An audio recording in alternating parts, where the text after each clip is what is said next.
Fala galerinha de xadrez, tudo beleza? Estamos com mais uma partida hoje aqui da nossa série do Mikhail Tal, da invencibilidade aí do Mago de Riga nos anos de 1973 a 1974, quando o Mikhail Tal então ficou durante esse período 95 partidas invicto, sem perder, é um recorde mundial então. E o Ding Liren está na cola, né? Hoje é dia 25 de outubro de 2018, se eu não me engano, o Ding Liren tá com 94 partidas, ou talvez já tenha chegado aí na marca do Mikhail Tal, não tenho certeza, mas acho que ainda não chegou, tá com 94, se eu não me engano.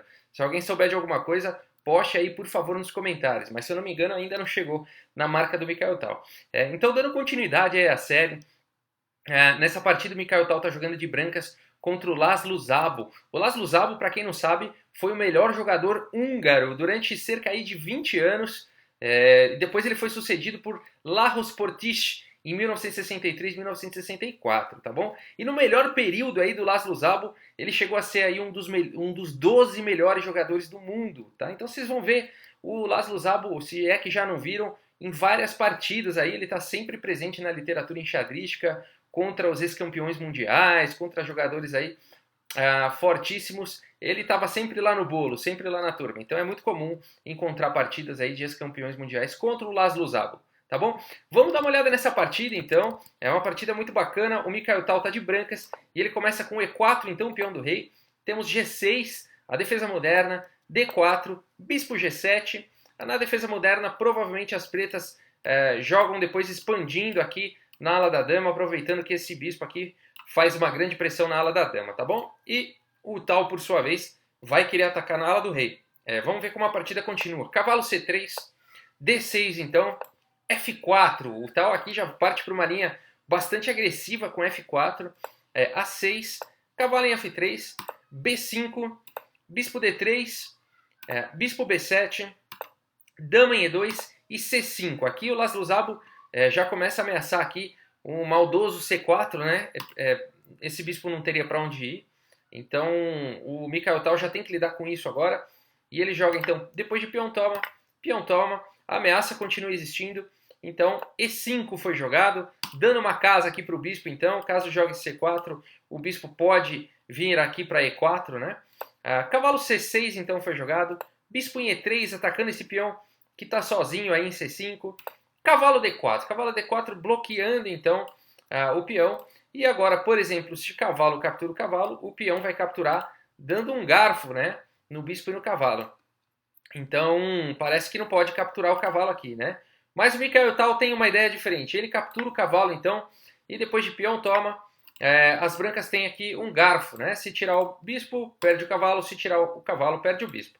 Como é que o Mikhail Tal vai lidar com isso? Ele dá o grande roque aqui. Olha que lance bonito do Mikhail Tal, dando um rocão.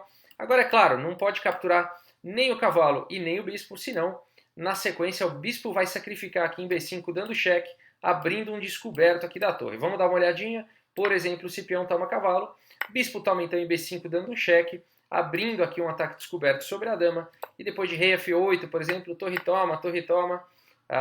Dá para até tomar outro peão aqui em A6, ó.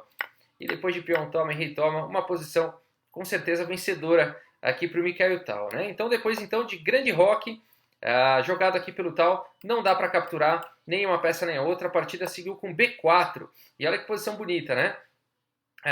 Parece que as pretas estão vindo com tudo aí, mas o Mikhail Tal parece ter tudo sob controle. Cavalo em E4, o cavalo estava atacado pelo peão de B.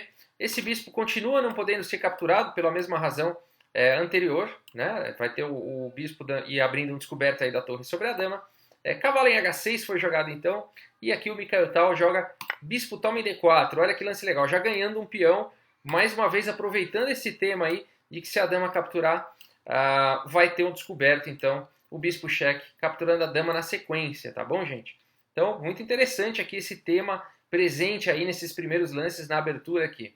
Roque, então, se livrando de qualquer ameaça agora sim, realmente, o bispo está ameaçado.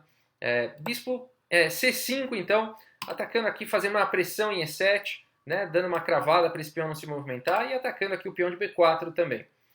Dama A5 foi jogado. E aqui, gente, uma posição muito legal, interessante. Por quê? Essa dama, ela está atacando aqui em A2 e ela também está fazendo uma pressão em C5, né?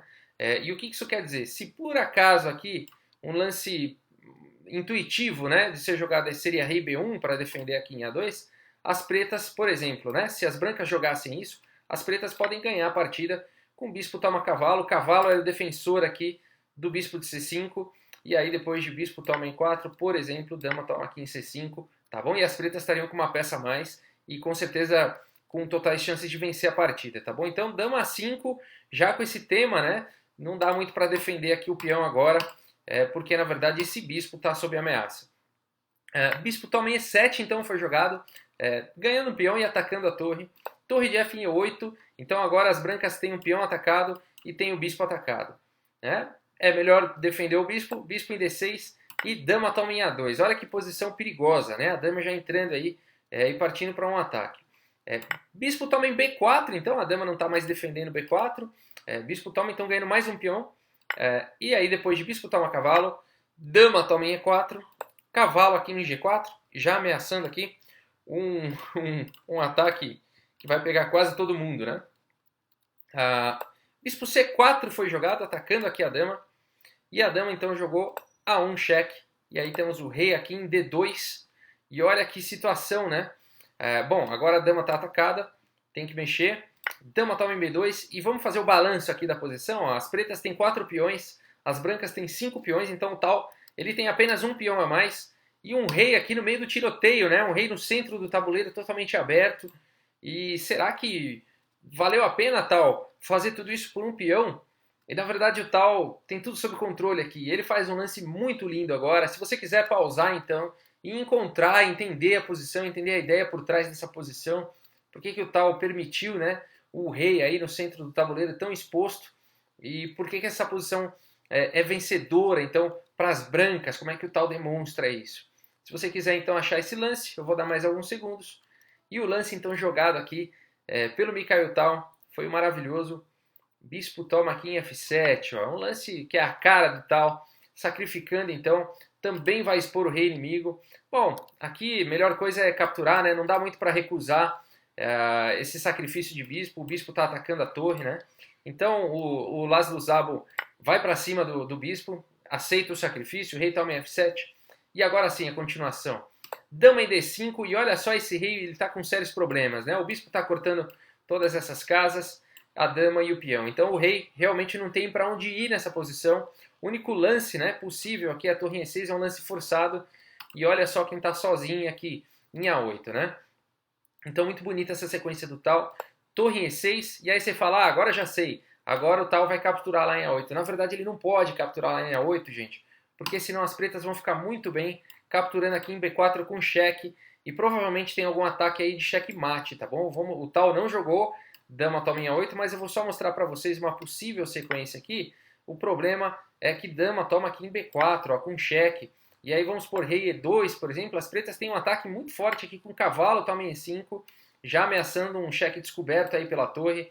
E se as brancas capturam o cavalo, depois de torre toma peão, rei F2, por exemplo, uma possível sequência, tá? Com dama B6, depois dama B5, a torre tem que cobrir, dama B1 com cheque, e a gente vê que essa aqui seria uma posição já vencedora para as pretas, tá? Não precisa nem continuar aqui, tem torre caindo, na verdade tem até uma sequência de checkmate aí acontecendo, tá bom?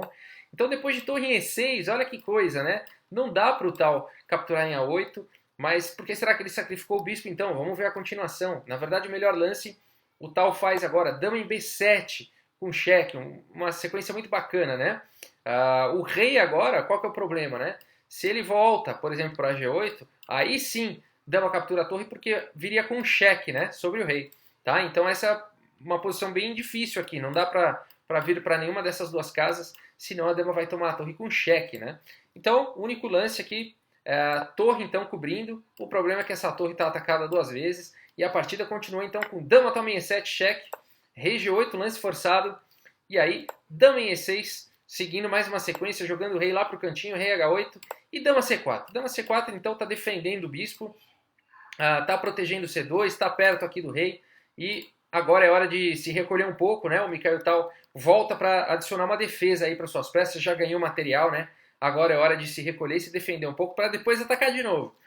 Cavalo toma em E5 foi jogado, um lance muito bom aqui do Laszlo Szabo, então ele está sacrificando uma peça aí para abrir ainda mais a posição, para dar atividade para suas peças. O tal aceita, peão toma, e depois de dama toma, C3, então, dando mais uma casa para o seu rei, fechando aí essa diagonal, e vamos ver como a partida continua. A5, então, atacando o bispo. Ao invés de tirar o bispo, o Mikhail Tal percebe que essa torre está aqui sozinha, sem nenhuma defesa, e joga então dama em C6, atacando a torre. Torre B8, então, colocando aí a torre nessa coluna aberta, e o bispo está atacado, e o Mikhail Tal não defende o bispo, ele vê que essa torre aqui ainda não jogou, e ela gostaria muito de vir para uma coluna bacana aqui com o tempo sobre a dama. Então, torre de H em E1, bispo em H6, cheque, rei em C2, a dama está atacada, dama em F5, cheque. E aqui, claro, o Mikhail Tal ele vai cobrir aqui com a dama esse cheque. Se o rei se movimentar de novo, pode se complicar na posição, né? Então, primeiro dama aqui em E4, propondo aí a troca de damas e propondo, na verdade, seguir para um final, né? Para um final que seria vencedor para as brancas. O lance jogado foi dama C8, né? Vou voltar aqui. Se as pretas capturassem a dama, por exemplo, essa sequência aqui, né? Depois de torre toma e as pretas capturariam o bispo, as brancas teriam um final vencedor, tá bom? Com duas torres aí, contra uma torre e um bispo, seria um final vencedor aqui para as brancas, ok? Então, não seguiu dessa forma, né? Depois, então, de dama aqui em E4, a partida continuou com dama em C8, e o Tal faz um lance muito bonito aqui, se você quiser encontrar esse lance, é um lance digno de Tal. Vamos olhar essa posição, né? Esse bispo está atacado e o Tal considera aí que a posição dele já está defendida o suficiente para ele parar de ficar se defendendo e começar a atacar, né? Então, se você quiser mais, eu vou dar mais alguns segundos para encontrar um lance arrematador aqui do Mikhail Tal, bem estilo dele, a lá Mikhail Tal mesmo, que é o lance torre aqui em D7. Olha que lance bonito, restringindo completamente esse rei. É uma torre sem nenhuma proteção para estar aqui em D7. O lance jogado pelo Laszlo Szabo foi peão toma bispo. Vou voltar aqui. Você pode estar com a dúvida, por que a dama não captura a torre, né? A torre vale mais. O problema todo é que essa dama está defendendo essa torre aqui agora. Quando ela captura a torre, essa torre aqui está sozinha e as brancas poderiam seguir aqui com dama toma em E5 com cheque, dando cheque no rei adversário. O rei teria que seguir, por exemplo, aqui para G8, e aí depois de dama toma aqui em B8, cheque, por exemplo, rei F7. A gente já vê que a posição das brancas aqui é bem melhor, né? Provavelmente uma sequência aí de checkmate acontecendo em mais alguns lances, tá bom? Então, muito legal, né? Torre D7 foi jogado, um lance muito bonito aqui do Mikhail Tal, realmente indo para um ataque já, não se preocupando, né, em se defender. A partida continuou com peão toma então o bispo, e o Mikhail Tal segue então com uma sequência dama em E5 cheque, rei então em G8, e aí depois de dama em E6 com cheque, o Laszlo Szabo abandonou a partida. Aqui, claro, o rei não pode ir para F8, senão simplesmente dama F7 é checkmate. E se o rei vier para H8, a dama vai fazer uma sequenciazinha aqui de checkmate, né? Por exemplo, aqui, e depois dessa sequência aqui seria checkmate, né? Não adianta depois daqueles cheques cobrir com o bispo também, porque a torre está atacando, né? Então essa seria a sequência mais longa aí do checkmate, tá? Então por isso que depois de dama em E6, o Laszlo Szabo abandonou a partida e o Mago de Riga garantiu mais uma vitória aí no seu período de invencibilidade. Legal, né? Muito bonita essa partida, realmente, com lances bem do estilo aí do Tal. Espero que vocês tenham gostado dessa partida. Eu quero agradecer aqui as contribuições do canal, aqui do Mário Rubens, do Ricardo Caldas e do Bruno Sampaio. Muito obrigado, gente, aí pelas contribuições aí ao canal. Obrigado vocês também pela audiência. Fico muito feliz aí com o crescimento do canal. O canal, esse crescimento deve-se a todos vocês e o canal é para vocês. Eu sempre digo isso, tá bom, gente? Muito obrigado, um grande abraço e até a próxima, gente. Valeu!